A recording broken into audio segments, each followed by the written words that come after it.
आप सब कैसे हो। आज क्लास 12th का सोशियोलॉजी का चैप्टर नंबर 4 जिसका नाम है बच्चों ग्रामीण समाज में विकास और परिवर्तन। इसके जितने सारे इंपॉर्टेंट क्वेश्चन बनेंगे सारे इंपॉर्टेंट क्वेश्चन को वीडियो में डिस्कस करेंगे। आज हम लोग स्टार्ट करेंगे बच्चों पार्ट नंबर 1।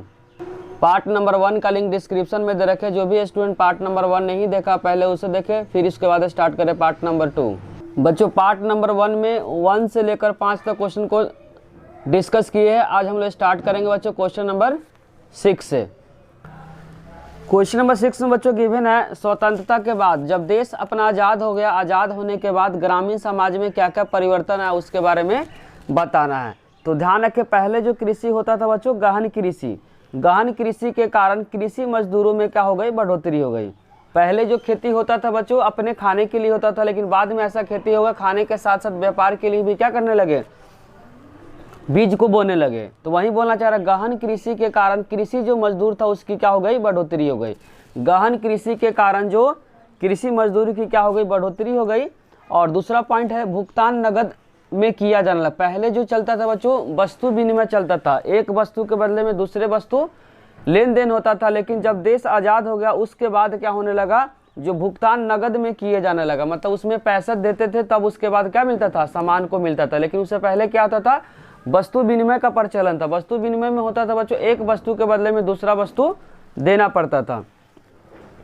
तीसरा जो इंपॉर्टेंट पॉइंट है बच्चों दिहाड़ी मजदूर अधिक होने लगे। जो हर एक दिन जो काम करता अपना पैसा लेता उसको दिहाड़ी मजदूर बोलते हैं। जैसे एक दिन काम किया था एक दिन का पैसा मिलेगा, 2 दिन जो काम किया उसको 2 दिन का पैसा मिलेगा, उसको बोलते हैं बच्चों दिहाड़ी मजदूर। समृद्ध राज्यों में मजदूरों का प्रवास, जो राज्य समृद्ध है, जो राज्य क्या है विकसित है, उस राज्यों में का तो मजदूर जाने लगे वहाँ पे कमाने के लिए। तो में मजदूरों का प्रवास, समृद्ध राज्य मतलब जो विकसित राज्य है उस राज्यों में क्या होगा, मजदूर का प्रवास, मजदूर जाने लगे वहाँ पे काम मिलेगा, उसके कारण उसको मजदूरी मिलेगी। उसका नेक्स्ट पॉइंट है बच्चों, नेक्स्ट पॉइंट है भूस्वामियों और किसानों के बीच जो पुश्तौनी जो संबंध कमी होने लगे। जो पुराने समय से जो संबंध आ रहे थे बच्चों वो संबंध में क्या हो गया, कमी आने लगे। कब, जब स्वतंत्रता के बाद।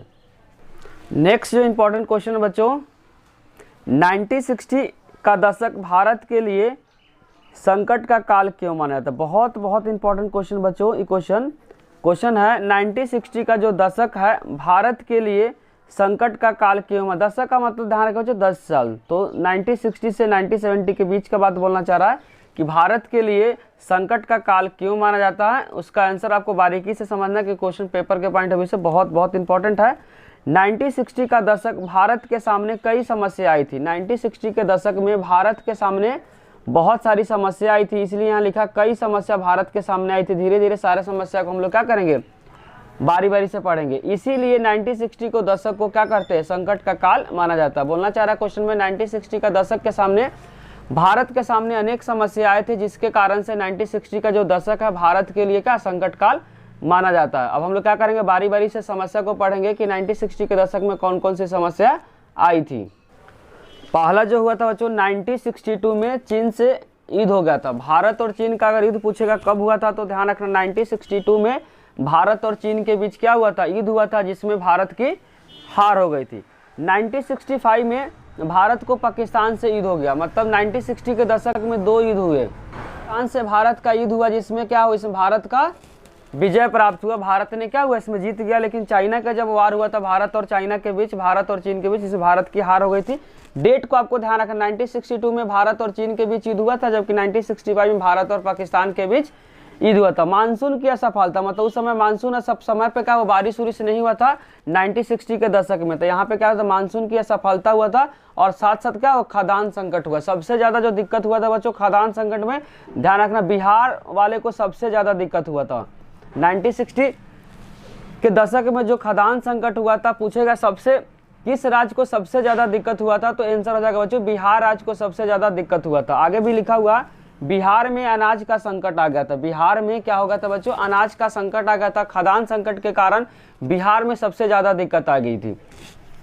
1964 में जो भारत के प्रथम जो प्रधानमंत्री थी नेहरू, उनका क्या होगा, मृत्यु हो गया। वहीं लिखना चाह रहा 1964 में जो नेहरू जी थे उनका क्या होगा, मृत्यु हो गया। साथ साथ 1966 में लाल बहादुर शास्त्री का भी क्या हुआ, मृत्यु हो गया। साथ साथ अकाल की स्थिति आ गई। इन्हीं सब कारणों के कारण हम बच्चों बोलते हैं कि 1960 का जो दशक है भारत के लिए क्या है, संकट का काल माना जाता है। तो डेट इसमें है, द डेट को आपको क्या करना, बारीकी से याद करना कि 1964 में जो भारत के प्रथम प्रधानमंत्री पंडित जवाहरलाल नेहरू, उनकी मृत्यु हो गई। 1966 में जो लाल बहादुर शास्त्री थे वो भी क्या थे, लाल बहादुर शास्त्री भारत के प्रधानमंत्री थे, उनका भी क्या, जो लाल बहादुर शास्त्री थे वो भी भारत के प्रधानमंत्री थे, जो ताशकंद समझौता के दौरान की क्या हो गए थे, मृत्यु हो गई थी। ताशकंद समझौता क्या था बच्चों, जब भारत और पाकिस्तान के बीच जब लड़ाई हुआ था, लड़ाई को सुलझाने के लिए एक समझौता हुआ था, उस समझौता का नाम था ताशकंद समझौता। ताशकंद समझौता के दौरान ही 1966 में लाल बहादुर शास्त्री की क्या हो गई थी, मृत्यु हो गई थी। अब हम लोग स्टार्ट करेंगे बच्चों क्वेश्चन नंबर 8। नेक्स्ट जो इंपॉर्टेंट क्वेश्चन बच्चों, पेपर के पॉइंट ऑफ व्यू से बहुत इंपॉर्टेंट है, क्वेश्चन को ध्यान समझना है। हरित क्रांति से क्या अभिप्राय, भारत में बच्चों जब हरित क्रांति आई थी, कब, जब 1960 के दशक में जब अकाल उकाल पड़ गया था, उसके बाद भारत में क्या आ गई थी, हरित क्रांति आई थी। पढ़ते हैं हरित क्रांति क्या था। 1960 के दशक को भारत के इतिहास में खतरनाक दशक के रूप में जाना जाता है, जो कि अभी बच्चों हम लोग पढ़े हैं, क्योंकि इस दौरान भारत में अनेक संकटों का सामना करना पड़ा।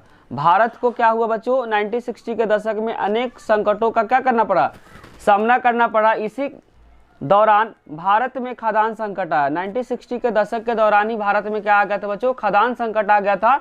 और इस समस्या से निपटने के लिए, ध्यान रखें बच्चों, इस समस्या से निपटने के लिए सरकार द्वारा जो नीति लाई गई, इस समस्या से निपटने के लिए जो खाद्यान्न संकट जो भारत में आई थी, इस समस्या से निपटने के लिए भारत सरकार द्वारा एक नीति लाई गई। भारत सरकार द्वारा एक नीति लाई गई, उसी नीति का नाम बच्चों हरित क्रांति के नाम से जाना जाता है। जो भारत में जो खाद्यान्न संकट आता, खाद्यान्न संकट को निपटने के लिए भारत सरकार ने एक नीति लाई, उसी नीति का नाम है क्या, हरित क्रांति। अब पढ़ते कि हरित क्रांति के दौरान क्या हुआ था। तो हरित क्रांति कृषि का आधुनिकीकरण था, मतलब नए तरीके से खेती करना। हरित क्रांति का मतलब क्या हुआ, जो आधुनिकीकरण का मतलब हुआ कि जो खेती तो करना है लेकिन नए तरीके से करना, आधुनिक तरीके से करना है। एक सरकारी कार्यक्रम था, इसके तहत किसानों को उच्च गुणवत्ता बीज वाले, जिसको हम लोग पढ़े हैं बच्चों HYV, हाई यील्डिंग वैरायटी, जिसको 9th में आप साइंस में पढ़े होंगे HYV, जिसको इंग्लिश बोलते हैं हाई यील्डिंग वैरायटी, और हिंदी बोलेंगे उच्च गुणवत्ता के बीज। खाद, उर्वरक, कृषि यंत्र और सिंचाई की सुविधा उपलब्ध कराई। भारत सरकार ने क्या क्या उपलब्ध कराई, तो HYV वाले बीज यूज कराए, खाद यूज कराए, उर्वरक, कृषि यंत्र, सिंचाई सुविधा को क्या क्या उपलब्ध कराया। कौन कराया, तो ध्यान रखना बच्चों भारत सरकार ने कराई थी, जिसके कारण से कृषि पैदावार में बढ़ोतरी हो गई। इन सब कारण से जो कृषि था, कृषि में पैदावार में क्या हो गई, वृद्धि हो गई। तो हरित क्रांति में ध्यान रखना है कि उसमें जो खेती जो करना वो आधुनिक तरीके से करना, उसमें भारत सरकार ने उच्च गुणवत्ता वाले बीज, खाद, उर्वरक, कृषि यंत्र, सिंचाई सुविधा उपलब्ध कराए, जिसके कारण से कृषि पैदावार में बढ़ोतरी आ गई। यही क्या था बच्चों, हरित क्रांति। बच्चों क्वेश्चन नंबर 9, क्वेश्चन नंबर 8 को समझने में किसी भी प्रकार का डाउट हुआ होगा तो कमेंट बॉक्स में जरूर लिखें। अब हम लोग स्टार्ट करेंगे क्वेश्चन नंबर 9।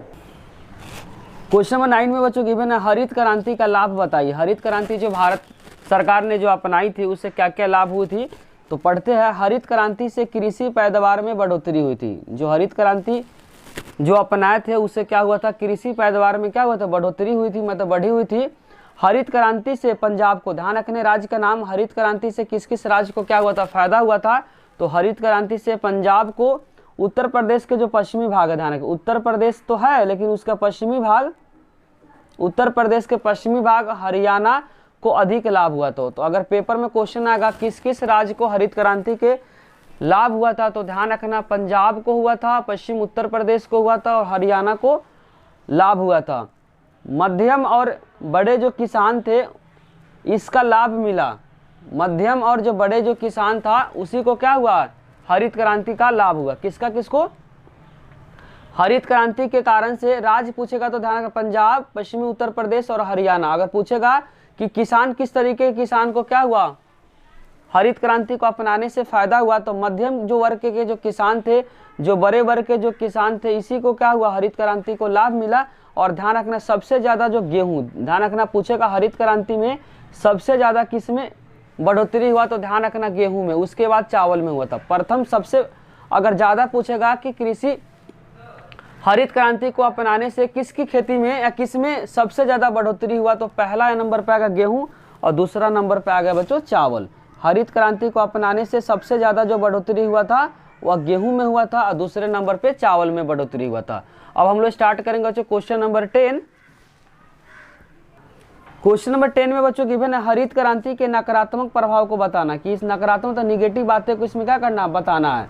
हरित क्रांति का लाभ तो पढ़ लिए, हम लोग पढ़ेंगे हरित क्रांति का नकारात्मक। नकारात्मक का मतलब निगेटिव पॉइंट को क्या करना है, इसमें एक्सप्लेन करना है। आंसर को ध्यान से समझना। हरित क्रांति का लाभ केवल मध्यम और बड़े किसानों को हुआ। हरित क्रांति का जो लाभ हुआ था मध्यम और बड़े वर्ग को किसान को हुआ था। दूसरा पॉइंट ध्यान रखना, बढ़ती कीमत और भुगतान के तरीके में बदलाव के कारण कृषि मजदूरों की आर्थिक स्थिति क्या हो गई थी, खराब हो गई थी। कीमतों और भुगतान के तरीके में बदलाव के कारण कृषि मजदूरों की आर्थिक स्थिति क्या हो गई थी, खराब हो गई थी, क्योंकि कीमत जो बढ़ रहा था जिसके कारण से कृषि मजदूरों की आर्थिक स्थिति क्या हो गई थी, खराब हो गई थी। व्यवसायीकरण में खेती ने आजीविका की असुरक्षा प्रदान करी, जिसके कारण से जो गरीब मजदूर थे उनकी आजीविका में क्या हो गया, असुरक्षा प्रदान हो गई। खेती के तरीके और बीजों के कारण पारंपरिक उपयोग और पारंपरिक प्रणाली नुकसान हो गई। जो पहले से जो प्रणाली चलते आ रही थी वह क्या हो गया, नुकसान हो गया, क्योंकि अब आधुनिकीकरण तरीके से खेती होने लगा, जिसके कारण से जो पुराना जो तौर तरीका था वो क्या हो गया, खत्म हो गया। और ध्यान रखना कि जो उसके वजह से पर्यावरण को भी क्या हुआ, नुकसान हुआ, क्योंकि खाद उर्वरक जब यूज करने लगे जिसके कारण से पर्यावरण को क्या हुआ, नुकसान हुआ।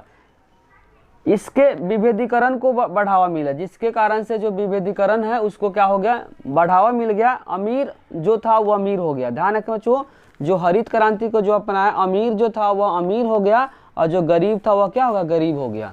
मतलब अमीर जो था तो अमीर ही हो गया, लेकिन जो गरीब था वह गरीब ही हो गया, जिसके कारण से असमानता ज़्यादा फैल गया, क्योंकि गरीब गरीब हो गया और अमीर अमीर हो गया, तो गरीबी और अमीरी के बीच क्या हो गया, खाई पैदा हो गए। इससे क्षेत्रीय असमानता में वृद्धि होगा, जिसके कारण से क्या होगा, क्षेत्रीय जो असमानता था उसमें वृद्धि हो गई।